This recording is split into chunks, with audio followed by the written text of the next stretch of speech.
오늘은 그 맥추절을 지키는 날입니다.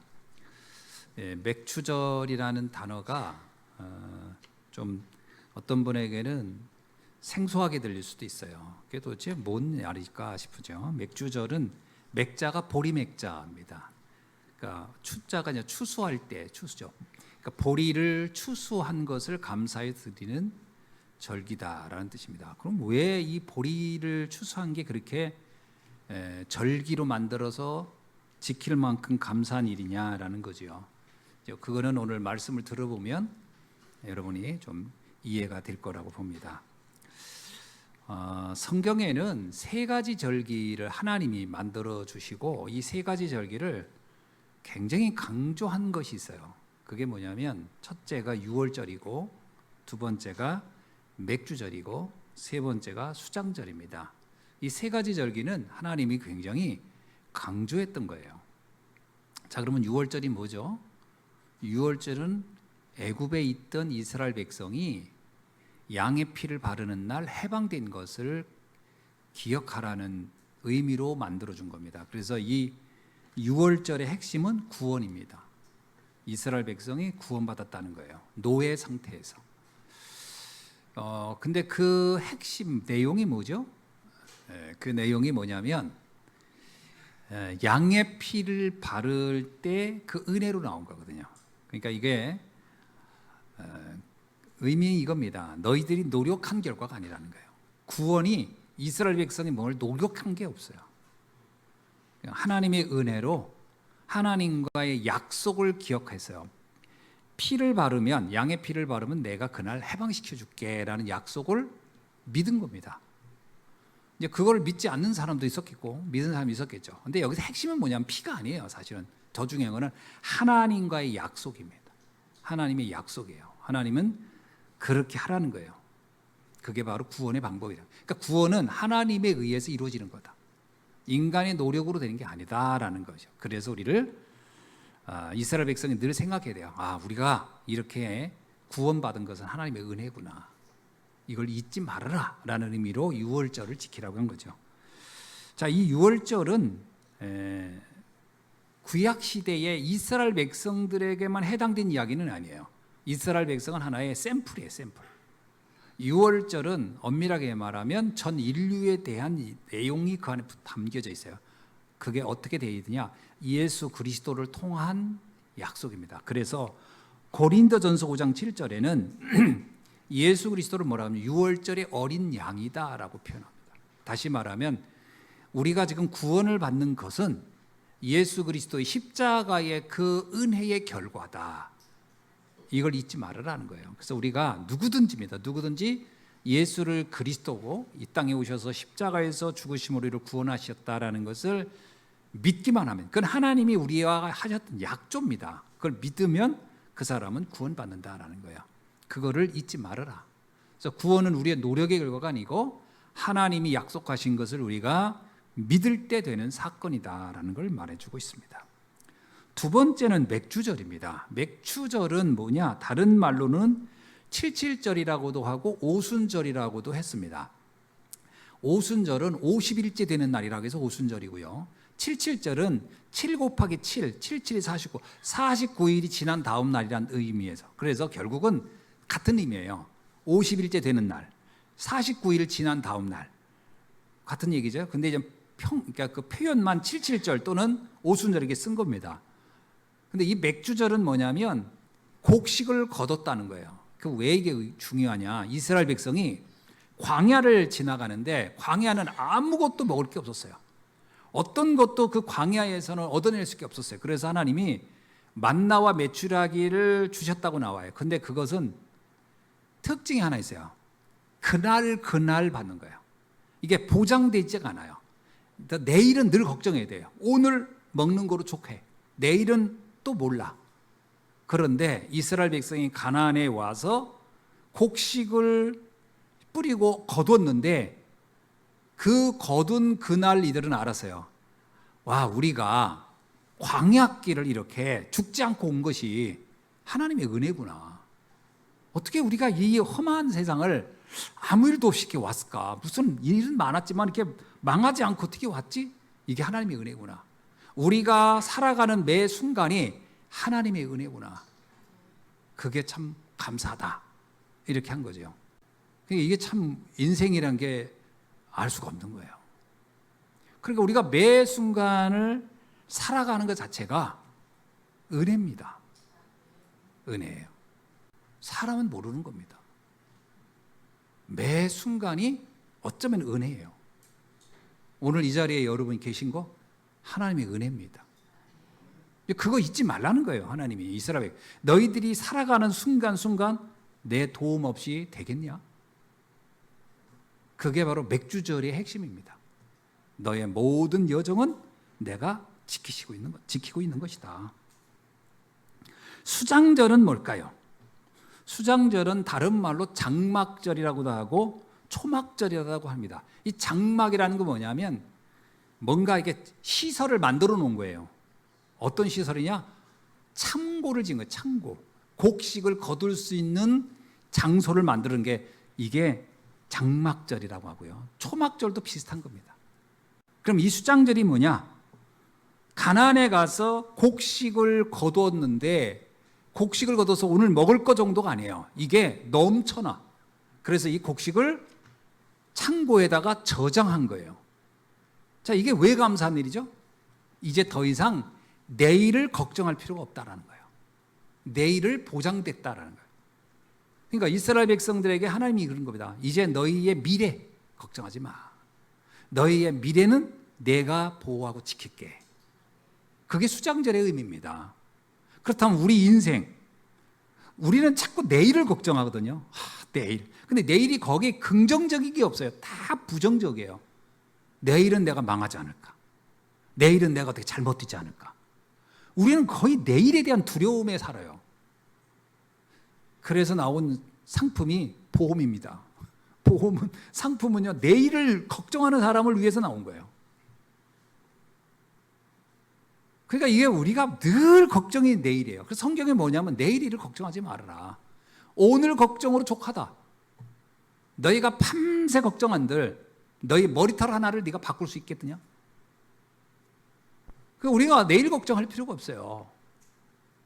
오늘을 감사하고 오늘을 누려라. 왜냐? 내일은 보장돼 있다. 하나님의 자녀들은 믿으셔야 됩니다. 우리의 미래 하나님의 보호 속에 있다. 제가요 가장 걱정이 많았던 때가 언젠가 했더니 고등학교 때요. 내가 이상하게 고등학교 때 걱정이 많더라고요. 그래서 지금 생각하면 누가 그러더라고요. 고등학교 때가 젊으니까 10대니까 그걸로 돌아가면 좋지 않겠냐고 나보고 그 얘기하면 저는 노라고 할 것 같아요. 저는 싫어요 할 거예요. 왜? 물론 복음 알고 고등학교 시로 가면 좋죠. 근데 복음 몰랐던 그 시대로 다시 돌아가라 하면 저는 싫다고 할 것 같아요. 왜? 걱정이 너무 많았어요. 고등학생들에게 내가 볼 때 걱정이 제일 많아요. 초등학교 때는 아무것도 모르고 대학교 때는 어느 정도 감을 잡고 근데 문제는 고등학교 때더라고. 이게 어떻게 될지는 모르겠는 거예요. 미래가. 그때 스트레스가 너무 많았어요. 내가 진짜 막 고등학생들이요 잠도 많아지기도 하고 뭔가 막 이상한 행동하는 거 다 이해돼요. 왜? 불안해서 그런 거거든. 왜냐? 미래가 불확실한 거예요. 왜 우리가 그리고 여러분이 그 어릴 때 그 달란트 빨리 찾거나 그 자기의 비전을 빨리 찾은 게 좋은지 왜 좋으냐? 불안이 없어져요. 내가 뭔가를 해야 될 게 결정 나버리면 불안하잖아요. 그걸 좀 더 전문화시키면 되니까.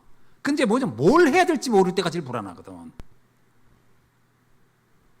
그래서 제가 랩런트들 자꾸 금토일 시대에 하자는 얘기가 뭐냐면 빨리 아이들하고 만나서 대화하고 그의 그 타고난 여러 가지들 고려해서 다양한 책도 좀 이렇게 해서 내가 무엇을 하면 될 건가를 빨리 찾아주자는 거예요. 그래야 그 아이들의 방황이 빨리 끝나요. 그렇지 않으면 굉장히 애들 우울해집니다. 그래 우울하게 생활하게 가장 화려하고 아름다워야 할 시간이 가장 우울하게 지낸다니까. 그래서 금토일 시대 굉장히 중요합니다. 수장절이 뭐냐? 미래를 보장시켜 주라는 거예요. 하나님은 우리의 미래를 보장했다는 거예요. 그럼 우리가 찾으면 돼요. 찾으면 돼. 안 찾고 있어서 그런 거지. 모든 사람에겐 달란트를 줬어요. 1달란트, 2달란트, 5달란트. 이게 무슨 얘기? 모든 사람은 자신이 살아갈 방법이 있다는 거예요. 그걸 몰라서 불안한 거지. 빨리 찾아줘라. 이게 수장절의 의미이기도 합니다. 자, 오늘은 이제 맥주절을 좀 더 자세하게 한번 살펴보려고 합니다. 맥주절은 첫 번째가 뭐냐? 하나님의 보호와 인도를 믿으라는 거예요. 여러분, 하나님의 보호와 인도를 믿을 수 있기를 바랍니다. 내가 예수를 그리스도로 믿고 그리스도 안에 새로운 피조물이 되고 하나님의 자녀가 되는 순간부터 사실은 하나님의 자녀가 됐다는 말은 무슨 말이에요? 하나님이 나의 인생의 보호자가 됐다는 거예요. 나는 이제 혼자가 아니라는 거예요. 죽을 것 같았던 광야길에서 이스라엘 백성들을 지킨 일은 보통 일이 아닙니다. 그거 하나님이 함께하지 않았으면 이스라엘 백성들은 다 정신이 돌았을 거예요. 아니면 다 우울증에 걸렸거든. 완전히 다 폐인이 됐을 겁니다. 그러나 그들이 어떻게 살아난 이유는 뭐냐? 그들이 어떻게 해서 한 나라를 만들 수 있던 일이 뭐냐? 하나님이 그들을 인도하고 보호했기 때문이다 하는 거예요. 신명기 32장 10절에 이런 말씀이 있어요. 여호와께서 그를 황무지에서 짐승이 부르짖는 광야에서 만나시고 호위하시며 보호하시며 자기의 눈동자같이 지키셨도다. 황무지에서 그리고 짐승이 부르짖는 광야에서 내가 너를 지키셨다는 거예요. 보호하고 어떻게 해요? 눈동자처럼. 여러분이 눈이 얼마나 빠른지 아세요? 이 눈이 깜빡거리는 게 0.몇 초라고 하더라고요. 이게 눈이 굉장히 예민한 겁니다. 그래서 이만한 정말 눈에 보이지도 않는 것이 눈에 들어가도 얼마나 괴로워하는지 모르죠. 그만큼 눈은 예민한 것인데 이 눈이 눈을 보호하는 이 눈꺼풀이 순간에 막 어떤 게 막 날라오면요 눈부터 깜짝거리잖아요. 그죠? 투수가 공이 누가 탁 던지면 포수는요 이게 훈련이 안 된 사람 눈부터 감아버리잖아요. 순간에 나를 보호하는 거거든요. 근데 뭐라고 하냐? 내가 눈을 보호하듯 내가 너희를 보호하리라. 그건 무슨 얘기예요? 매 초, 매 순간에도 나는 너를 지켜주겠다. 이런 의미를 담고 있는 표현이에요. 시편 127편 1절에 이렇게 얘기 나옵니다. 여호와께서 집을 세우지 아니하시면 세우는 자가 수고가 헛되며. 그렇죠? 집을 아무리 멋지게 져도요 갑자기 화재 나면 끝나요. 아무리 집을 잘 지어도 여호와께서 지키지 않으면 그 지은 자의 수고가 헛되고, 여호와께서 성을 지키지 아니하면 파수꾼이 깨어 있을지라도 헛되도다. 아무리 파수꾼이 눈 뜨고 붙이고 있어도 그 거대한 성을 다 지킬 수는 없거든요. 여호와께서 지켜주어야 보호가 된다라고 말씀하고 있습니다. 하나님은 우리를 지금도 마치 성벽을 지켜주듯이, 우리의 가정을 지켜주듯이 하나님 우리를 지켜주시고 계시는 줄 믿습니다. 이거를 여러분이 믿으셔야 돼요. 우리의 인생은 거의 광야 같다고 봐야 돼요. 그래서 성경에도 광야 학교다 이렇게 표현하거든요. 우리 인생 자체가 그렇게 꽃길을 걸는 게 아니에요. 인생이 꽃길일 거라고 하는 것 자체가 착각이에요. 우리 인생은 많은 어려움을 겪으면서 가는 겁니다. 근데 그게 나에게 재앙이 아니고 도리어 나를 더 강하게 하고 나를 더 견고하게 하고 나를 더 단단하게 만들 수 있도록 하는 것은 어디 있느냐? 내가 무너지지 않고 보호자와 함께 할 때 그렇습니다. 여러분, 아이들은 감기에 걸리기도 하고 뭐 넘어지기도 하면서 강해지는 거예요. 그죠? 그렇지 않으면 그 아이가요 나중에 그런 경험 한 번 없이 컸다 어떻게 되겠어요? 큰일 납니다. 왜 저기 남미의 어느 부족이 싹 멸종을 했느냐? 그 사람들은요 고립돼 있어가지고 감기 바이러스 이런 게 뭔지를 모르고 있었어. 근데 스페인 사람들이 거기에 어느 날 들어갔네? 그 사람들이 막 그 무슨 뭐 매독균 이런 거 다 가지고 있는 사람들이 들어간 거예요. 그 선원들이 뻔하잖아요. 이게 그 남미에 거기에 확 번져버리고 다 몰살해버린 거예요. 왜죠? 나를 지키거나 나를 강하게 만들 수 있는 내성을 준비하지 않아서 그런 거예요. 그래서 우리가 인큐베이터 같은 데 자라는 게 감사가 아닙니다. 많은 일을 겪어야 돼요, 사실은. 그래서 우리 자녀들에게 어려운 일, 힘든 일이 있을 때 그걸 스스로 이겨낼 수 있도록 지켜보고 옆에서 격려하고 그렇게 하는 게 중요하지, 부모가 나서서 그걸 다 없애버린다. 그 아이는요, 큰일 납니다, 나중에. 인생 못 살아가요. 감당 못 합니다. 어려운 일 겪을 때 어떻게 할 거라고요. 다 그게 필요한 겁니다. 그래서 아이가 어느 정도 커지면요, 스스로 알아서 하도록 좀 내버려 둬야 돼요. 이 오지랖 빠른 부모들은요, 본인이 다 나서서 하네, 숙제도 해주고 뭐도 하고, 아니 나중에 학교까지 가가지고 뭐 먹는 거까지 챙겨주려고 해요. 애 망가지는 거예요. 군대에도 요즘 그러더라고, 어느 부모가 군대를 내가 대신 갔으면 좋겠다는 거야. 본인이 대신 가면 어떡할 건데, 애는. 이게요, 환난과 어려움이 재앙이 아니라니까. 이걸 이겨낼 수 있어야 돼요. 이게 복입니다. 이게 축복이고. 바람이 불고 비바람이 비고 천둥이 치고 다 해야 되는 거예요. 이게 없기를 바라지 말라고요. 필요하니까 하나님이 주신 거예요. 태풍도 필요한 거예요. 태풍이 없으면요, 저 바다가 다 썩어서 안 돼요. 그래서 파도가 치고 몸부림쳐야 다 정화가 되고 다시 살고 그러는 거예요. 모든 건 다 그 과정을 통해서 가는 겁니다. 그래서 하나님은 우리가 노바디, 나띵일 수 있어요. 아무도 나를 도울 자 없고 아무것도 믿을 게 없을 수 있어요. 상관없다는 거예요. 대표적인 게 요셉입니다. 요셉, 어떤 상황이든 상관없었어요. 왜? 하나님이 함께 했기 때문에. 그게 요셉을 가장 강한 사람으로 만들었고 가장 위대한 인물로 만들었어요. 그래서 오늘 우리는 하나님이 나와 함께하는 것으로 우리 인생을 가장 강한 힘을 거기서 누리고 체험해야 할 줄로 믿습니다. 사람이 나를 어떻게 도와주길 바라지 마세요. 다윗도 얘기했어요. 부모는 나를 버렸다. 그렇습니다. 부모는 나를 책임 못 진다. 오직 여호와 하나님이 나와 함께 하심으로 나는 만족하다. 시편 23편에 이랬어요. 여호와는 나의 목자시니 나는 부족함이 없다. 내가 비록 사망의 음침한 골짜기를 다닐지라도 난 해바람을 두려워하지 않는 것은 주께서 나와 함께 하심이라. 나와 함께하는 그것이 있으면 난 충분하다. 하나님이 나를 인도하시고 보호하면 나는 그것으로 족하다. 오늘 이 비밀이 언약으로 딱 잡아져야 이 세상을 살만합니다. 아멘이죠? 요셉이 바로 그 비밀을 17살에 알았던 거예요. 요셉은 17세 때 그걸 알았어요. 너무 늦게 알면 안 돼요. 그러면 너무 방황이 오래 가요. 빨리 깨달아야 돼요. 이 맥주절은 하나님의 보호하심이 어떻게 나타나느냐? 사도행전 2장 1절로 14절이니까 성령 충만으로 보호하신다는 거예요.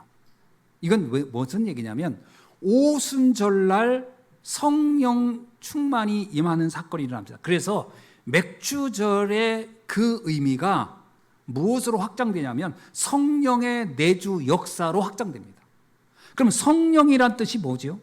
성령이란 말은 다른 뜻으로 말하면 보혜사라는 뜻입니다. 보혜사란 말은 파라클레토스라고 씁니다. 근데 이 뜻은 몇 가지 의미가 있어요. 첫째, 곁에서 나를 도와주는 분이라는 뜻이고, 또 하나는요, 위로자, 그리고 또 변호자, 그리고 중보자라는 뜻입니다. 그러니까 우리나라 기독교에서 가장 많이 왜곡된 게 성령이에요. 이 성령이 무슨 그 외부에서 무슨 힘이 들어오는 거, 무슨 이상한 체험이 되는 거라고 오해를 해가지고 성령 하면 꼭 방언, 성령 하면 무슨 입신 이런 개념으로 이해를 했어요. 그건 성령의 본질을 전혀 모르고 하는 얘기예요. 성령 자체가 진리의 영이라고 표현되어 있고요. 보혜사라고 나옵니다. 이 의미는 나를 보호하고 지켜준다는 거예요. 자, 그러면 어떻게 이게 나를 지키시고 보호합니까? 이걸 이해하셔야 돼요. 성령의 내주인도 충만의 비밀은 뭐냐면 하나님이 나와 함께하는 사실을 진리의 영인 성령이 깨닫게 해준다는 거예요. 성령이 아니고서는 예수를 주라 시인할 자가 없다 할 때 그 성령의 역할 중에 가장 큰 역할은 뭐죠? 복음을 알게 해주는 역할이고 하나님이 나와 함께하는 것을 깨닫게 해준다는 거예요. 그래서 성령의 내주 인도 충만은 우리에게 있어서 굉장히 중요한 신앙생활의 핵심적 내용이 되는 겁니다.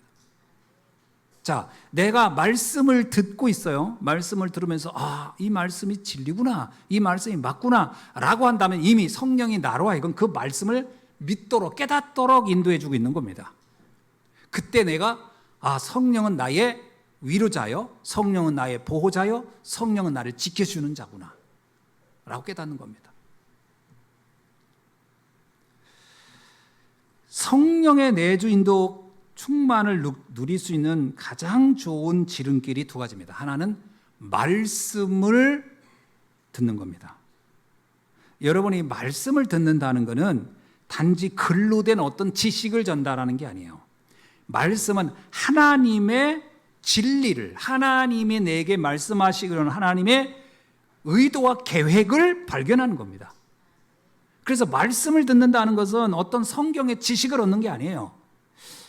내 인생을 어떻게 살아야 되지? 어떻게 살면 될까? 어떻게 가면 되지? 이 비밀을 깨닫게 해주는 겁니다. 그거를 말씀을 들을 때, 그래서 예배를 성공하라는 말은 단순한 얘기가 아니에요. 예배를 성공한 사람이 특징이 있습니다. 답을 할 겁니다. 인생은 이렇게 살면 되는 거구나. 그래, 이걸 내가 왜 몰랐지? 이게 예배를 성공한 사람의 자세예요. 그 다음에 기도가 중요합니다. 기도는 소통이거든요. 그러니까 이게 소통이 아주 중요한 거예요. 소통은 말하지 않아도 아는 거예요. 그죠? 저희가 우리 집사람하고 얘기할 때 집사람이 부엌에 있고 제가 방에 있다고 합시다. 내가 뭐라고 해요. 그러면 집사람이 뭐라고 해요. 근데 그 말의 의미를 서로 알아들었나 보다 이렇게 다 합니다. 굳이 말을 길게 안 해도 알아들을 때가 있잖아요. 그게 뭐냐? 소통한다는 거예요. 하면 어한다 이런 말이 소통에서 나오는 표현들이에요. 기도는 하나님과 내가 소통하는 거예요. 기도하지 않잖아요. 그럼 하나님의 뜻 절대 알 수 없어요. 하나님의 의도 절대 알 수가 없어요. 신앙생활하면서 기도 안 하는 사람이 있어요. 그거는 뭐하고 똑같냐면 대화 안 하고 내면서 하는 거예요. 그러면서 하는 얘기가 왜 하나님은 나한테 뭐 말씀하시는 게 없네? 뭐라고 하나님 뜻을 알 수가 없네 그러거든요. 잘 점검해 보세요. 지금 자기가 말을 안 하고 있다는 걸. 그게 10년 될 수도 있고 20년 될 수도 있어요. 이게 기도는 소통이거든요. 하나님과 나의 소통입니다. 그래서 기도는 질문하는 거예요. 하나님, 제가 이러이러한 문제를 가지고 있는데 어떻게 하면 될까요? 어떻게 해야 될까요? 그러면 하나님은 말씀을 통해 답을 줍니다. 그러면서 이런 뜻이구나. 그건 내가 기도하고 있다는 증거예요. 기도하지 않는 사람은 질문도 없고 계획도 없고 의도도 없고 아무것도 없어요. 기도가 돼야 됩니다. 굉장히 중요합니다. 성도의 신앙생활 중에 반드시 들어갈 것이 기도거든요. 그래서 예수님도 제자들에게요, 기도하라고 여러 번 말했어요. 그 왜 그러냐? 소통이 돼야 되니까. 제자들하고 같이 다니는데 소통이 안 돼. 그럼 그거 얼마나 답답해요. 부부가 한 집에 있는데 소통이 안 돼. 그럼 못 사는 거예요, 사실은. 부부가 이혼할 때 그러잖아요. 성격 차이의 핵심이 뭔지 아니에요? 소통이 안 됐다는 얘기예요. 아무 얘기를 못 알아. 서로 뭔 말을 했는지 서로 무슨 뜻인지 몰라. 근데 어떻게 삽니까, 같이? 그런 뜻이 되잖아요. 신앙생활도 잘못하면 이렇게 되는 거예요. 신앙생활을 하는데 소통이 안 되네. 기도해야 됩니다. 성령의 내주 인도 충만함을 받는 길은 말씀의 흐름을 따라가는 것과 기도하는 것이에요. 그러면 알게 됩니다. 하나님이 내게 원하는 게 뭔지. 오늘 이 예배가 충분히 소통되는 날이 되길 주의 이름으로 축원합니다. 아멘. 그래서 통성 기도하니 이거는 기도의 형태를 말하는 것이지 더 중요한 건 형태가 아닙니다. 뭐 어떤 사람은 금식할 수도 있고, 뭐 그걸 지금 제가 얘기하는 게 아니에요. 하든 안 하든 상관없어요. 통성 안 해도 돼요. 조용히 해도 돼요. 문제는 뭐냐? 소통이 되고 있느냐라는 거예요. 자, 두 번째, 맥주절은 예수 그리스도의 은혜에 감사하는 겁니다. 고린도전서 15장 20절에 보니까 그리스도는 참 열매다. 열매입니다. 흑암이 가득한 세상에서 나를 지키는 최고의 비밀은 첫 열매 되시는 그리스도 안에 있어야 됩니다. 그래서 요한일서 5장 18절에 하나님께로 난 자는 범죄하지 아니하나니 우리가 아노라. 하나님께로부터 난 자는 자기를, 하나님께로부터 나신 자가 그를 지키심에 악한 자가 그를 만지지도 못하느니라. 흑암이 우리를 건드리지 못하게 하는 비밀이 어디 있느냐? 그리스도 안에 있을 때. 사단은 사실 매시 매일 매사 건드립니다. 이게 문제입니다. 사단은 매 순간을 우리에게 착각을 일으켜요. 그래서 사단에게 속은 사람의 특징이 있어요. 일단 불안과 염려와 근심과 걱정과 이러고 빠져버려요. 내가 지금 뭔가 불안하다. 그러면 지금 나는 사단에게 틈을 내준 겁니다. 불안할 이유가 없거든요. 염려할 이유도 없습니다. 그 예수님 그러잖아요. 아무것도 염려하지 말고 모든 걸 내게 맡겨라. 그 염려할 거 없어. 요셉은 염려하지 않았고요. 다윗도 염려하지 않았습니다. 비록 쫓겨다녀도. 왜 그랬죠? 그는 알았어요. 하나님이 나를 매시 매일 매사 돕고 있다는 걸. 그걸 누리셔야 됩니다. 그러려면 우리가 그리스도 이름의 능력을 알아야 돼요. 그리스도 이름의 능력은 사단이 가장 두려워하는 이름입니다. 사도행전 4장 12절에 다른 이로서는 구원 얻을 수 없나니 천하 인간에게 구원 얻을 만한 다른 이름을 주신 적이 없음이니라. 구원을 주시는 유일한 이름 예수 그리스도입니다. 요한복음 16장 24절 너희는 전엔 내 이름으로 기도하지 않았으나 이제는 내 이름으로 기도하라. 그리하면 기쁨이 충만하니라. 기도 응답을 받는 이름. 마가복음 16장 17절에 예수의 이름을 전했더니 귀신들이 쫓겨납니다. 그렇습니다. 귀신을 쫓아내는 이름. 사도행전 3장 6절 안진뱅이에게 베드로 요한이 나사렛 예수의 이름으로 일어나 걸으라 했더니 불치병을 치유하는 이름. 빌립보서 2장 9절로 11절 만물을 복종케 하는 이름. 누가복음 24장 47절 죄 사함을 받게 하는 이름. 마태복음 28장 20절 영원히 우리와 함께하는 이름. 그 이름의 비밀을 매 순간 누리시길 주의 이름으로 축원합니다. 왜 우리가 기도할 때 예수의 이름으로 기도하냐? 그 이름의 권세를 쓰는 겁니다. 여러분이 예수 이름의 능력과 예수 이름의 권세를 사용하기를 주의 이름으로 축원합니다. 자, 세 번째, 맥주절은 결국 영혼 추수를 위한 절기입니다. 곡식을 추수했기 때문에 감사한다는 것은 상징적인 의미이고요. 목적은 영혼 구원의 목적이 있는 거예요. 열매 중에 최고의 열매는 뭐다? 영혼 구원의 열매예요. 다니엘서 12장 3절에 보니까 지혜 있는 자는 궁창의 빛과 같이 빛날 것이요 많은 사람을 옳은 대로 돌아오게 하는 자는 하늘의 별과 같이 영원토록 빛나리라. 영원히 빛날 수 있는 축복이 뭐냐? 영혼을 구원하는 거예요. 데살로니가전서 2장 19절에 우리의 소망이와 우리의 기쁨과 우리의 자랑의 면류관이 무엇이냐? 그가 강림할 때 우리 주 예수 앞에 있는 너희가 아니냐? 바울이 전도에서 구원받은, 전도에서 구원시킨 사람들을 향하여 하는 얘기입니다. 나의 소망, 나의 기쁨, 나의 자랑, 나의 면류관이 바로 너희들이다. 이게 무슨 얘기예요? 영혼 구원이 가장 큰 열매다라는 거예요. 이스라엘 백성을 애굽에서 출애굽시켜서 광야길을 가게 했죠.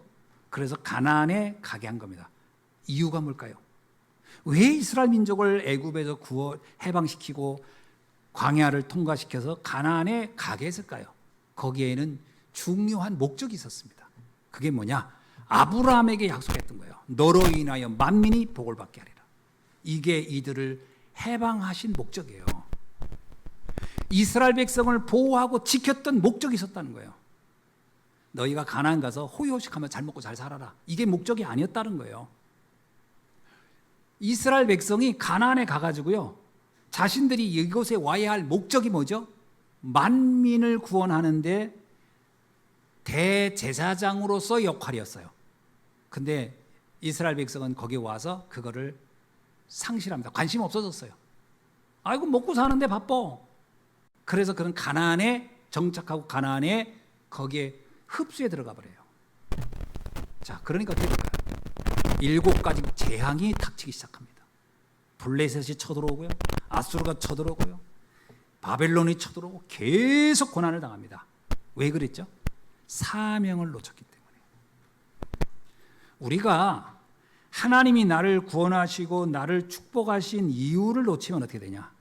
문제가 끊임없이 올 겁니다. 이거 끝나면 다른 문제하고, 다른 문제 끝나면 다른 문제하고 계속 올 겁니다. 그러면서 본인들은 계속 헷갈려요. 하나님은 왜 나한테 이 고난을 계속 줄지? 하나님은 나를 정금처럼 단절해서 하나님의 뜻을 이루려고 위해서 계속 문제를 주시는 거거든요. 깨달아야 돼요. 문제를 계속 오는 분들은 깨달아야 돼요. 내가 중요한 사명을 놓쳤구나. 이건 놓치면 문제는 끊임없이 옵니다. 내가 깨달을 때까지.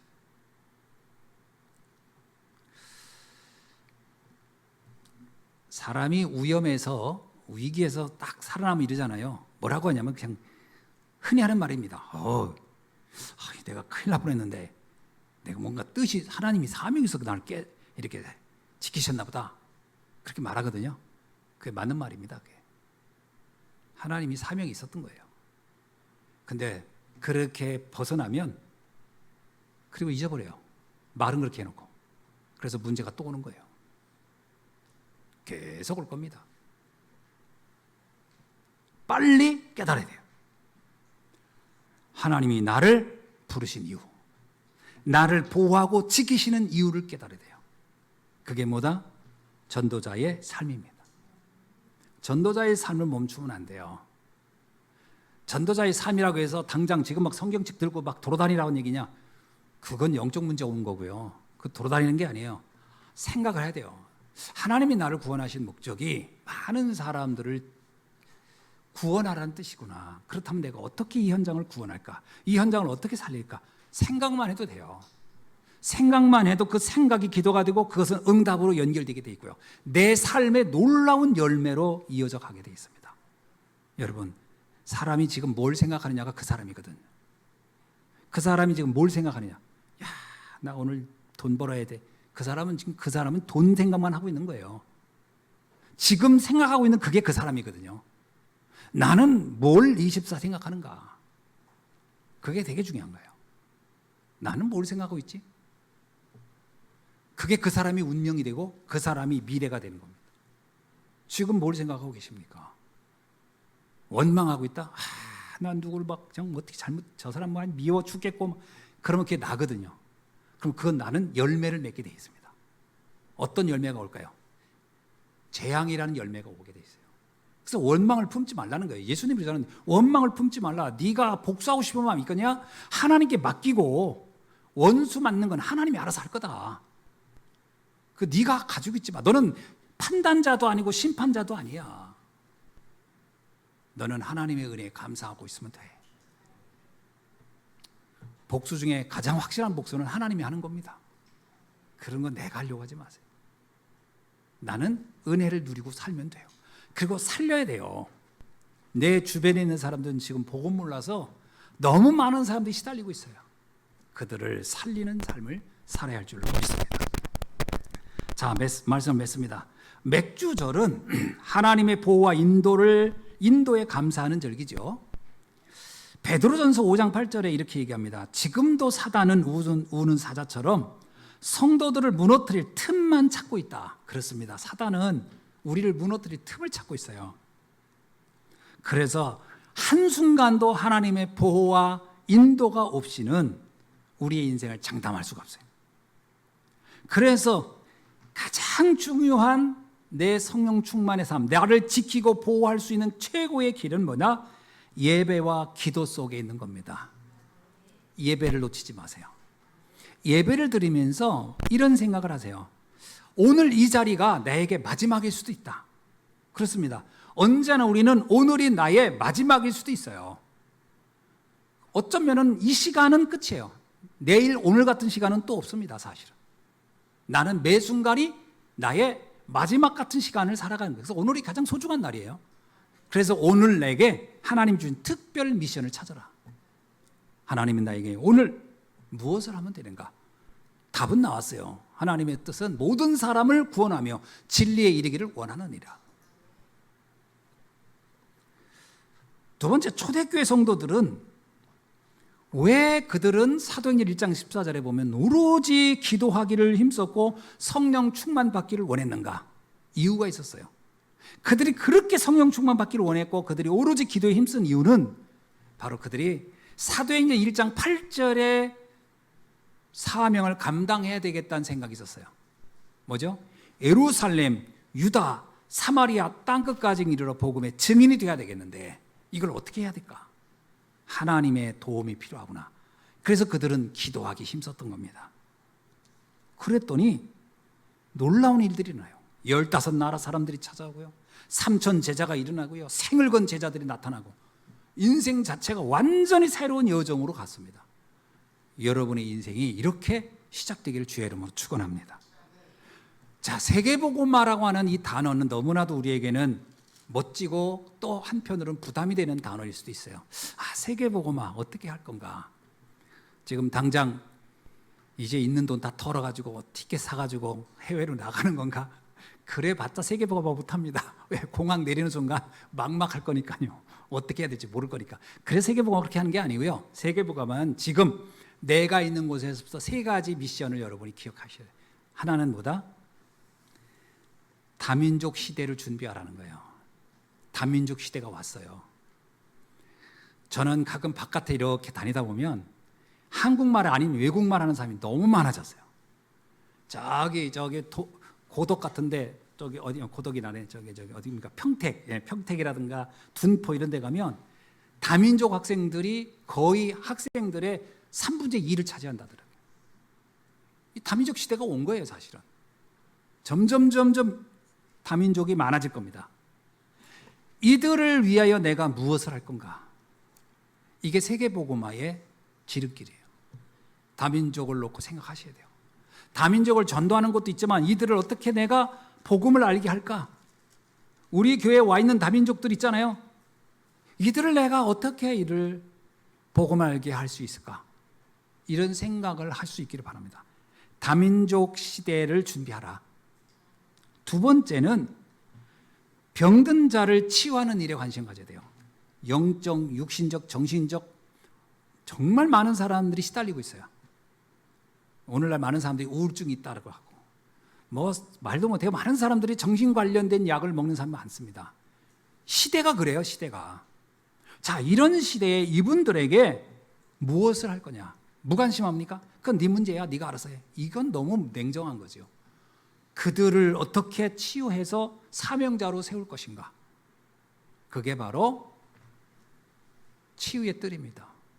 그걸 여러분이 마음에 담고 있어야 돼요. 내 주변에 힘들어하는 사람, 어려워하는 사람, 고통당하는 사람들을 외면하지 말아라. 물론 그들에게 같이 밥 한 끼 대접하고 같이 이야기 나눠주고 하는 것도 소중합니다. 그러나 근본 치유를 해줘야 돼요. 그게 바로 뭐냐? 말씀을 전해주는 겁니다. 그걸 늘 염두에 둬라. 세 번째입니다. 우리 후대들입니다. 우리 후대들을 도대체 어떻게 이들을 세워줄까? 앞에 서론에서 말했지만 청소년들 지금 너무 불안해합니다. 불안합니다. 그 시기 자체가 너무 불안해요. 옛말에 이런 말이 있어요. 질풍노도의 시기라고 표현하던데 뭐 어떻게 해야 될지 몰라. 그러나 막 밀려와요. 그들에게 정확한 답을 주고 방향을 제시해 줄 수 있는, 그래서 영적 서밋으로 살도록 도와줘야 돼요. 이거 우리가 생각해야 됩니다. 우리 기성세대가 해야 될 일은 뭐냐? 발판 놔줘야 돼요. 후대들의 발판 놔줘야 돼요. 후대들에게 그냥 무책임하게 니들 또 어른 되면 다 알아. 이건 정말 내가 볼 때 너무 무책임한 거예요. 그들에게 인생을 어떻게 살아갈지, 우리와 같은 시행착오를 가능한 하지 않도록 어떻게 하면 이들이 참된 성공자로, 축복자로, 서밋으로 갈 것인가 도와줘야 될 일을 해야 돼요. 이게 우리가 해야 할 아이들의 뜰입니다. 이 세 가지 뜰은 세계복음화를 위해 가장 중요한 지름길이다. 자, 말씀을 뵙습니다. 쇼펜하우라는 분이 이런 말을 했더라고요. 뭐냐면 걱정은 밤에 하지 말고 아침에 하라. 전 그 글을 읽고 되게 공감했어요.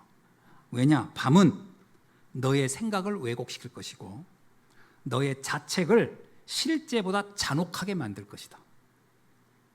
그게 밤이 갖는 문제라는 거예요. 그래서 걱정을 밤에 하지 말래요. 밤에는 푹 자라. 이게 쇼펜하우어의 말이에요. 그러면 걱정을 언제 하라? 아침에 하라는 거예요. 왜? 아침의 걱정은 너를 장악하지 못할 것이다. 여러분 아침이 되면 바빠요. 할 일이 많고. 그러면 걱정을 하려다도 걱정이 나를 붙잡질 못해요. 할 일이 많아서. 자, 제가 왜 이 말씀을 하느냐? 지금 우리가 살아가야 할 여정을 많은 일들이 있습니다. 그거를 밤에 골몰하면서 걱정하지 마시고 오늘 주신 말씀 붙잡고 도전하기를 주의 이름 축원합니다. 밤에는 말씀 잡고 기도하시기 바랍니다. 승리하시길 바랍니다. 기도하겠습니다. 하나님 감사합니다. 오늘 주신 말씀 붙잡고 우리가 진정으로 참된 승리자의 길을 걸어갈 수 있도록 인도하여 주옵소서. 오늘 주신 말씀처럼 맥주절의 축복, 하나님의 보호를 사실적으로 누리게 하여 주시고 하나님이 함께 하시는 이 축복 속에 나에게 준 사명을 깨닫게 하시며 끝까지 승리자의 길을 걸어가도록 인도하여 주옵소서.